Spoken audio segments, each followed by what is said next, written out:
मैं श्रीमती श्रद्धा जायसवाल, अधीक्षिका कस्तूरबा गांधी बालिका आवासीय विद्यालय मुनगाड़ी। हम लोगों के साथ कर्मदक्ष संस्था है वो पिछले 4 वर्षों से जुड़ी हुई है। प्रारंभ में तो इस संस्था का ज़्यादा उपयोग मुझे महसूस नहीं हुआ, इसलिए मैंने इनको उतना रिस्पांस नहीं दिया।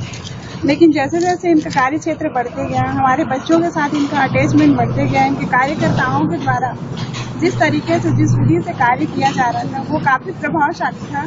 धीरे धीरे इनका प्रभाव मेरे मस्तिष्क पर और बच्चों के मस्तिष्क पर पड़ते ही गया। इसके बाद इनके द्वारा हमारे हॉस्टल में इंसिनेटर नाम की एक छोटी सी टेक्निक जो है अप्लाई की गई, जो कि हमारे बच्चों के लिए और हमारे लिए बहुत ही उपयोगी रही।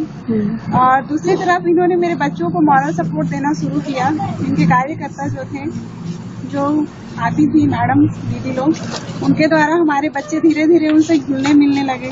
काफी हद तक उनके अंदर जो एमसी को लेकर भ्रांतियां थी और उसके पक्ष में बात करने से जो झिझक थी वो धीरे धीरे कम हो गई। और अभी तो ऐसे हो गए हमारे बच्चे कि इनको 100 के बीच में भी एमसी के बारे में बोलने के लिए बोला जाए तो 5 लाइनें आराम से बोल सकते हैं और इनके अंदर कोई झिझक नहीं है। इनके पास पेड नहीं रहता तो बहुत आराम से आके मुझे बोलते हैं, मैम जी मुझे एमसी हुआ है, मेरे को पैड चाहिए, मेरे को कपड़ा चाहिए, या मेरे पेट में दर्द है तो इसके लिए कुछ दवाई दीजिए।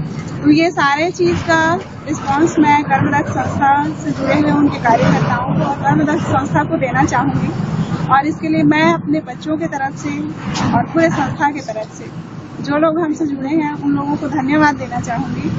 और दूसरी चीज़ मैं ये बताना चाहूँगी कि जो इंसिनेटर इनके द्वारा लगाया गया है हमारे हॉस्टल में, इसके वजह से हमारे हॉस्टल का नाम छत्तीसगढ़ में सबसे प्रथम लिस्ट में शामिल कर लिया गया है, क्योंकि पूरे छत्तीसगढ़ में कुल 94 केजीबीवी हैं। किसी भी केजीबीवी में ये इंसिनेटर लगाया नहीं गया था।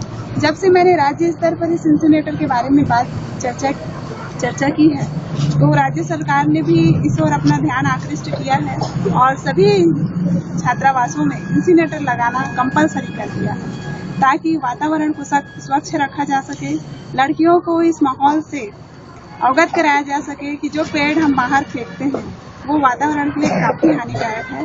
तो इस पूरे परिवेश को एक नए परिवेश में बदलने के लिए मैं कर्मदक्ष संस्था की बहुत आभारी हूँ।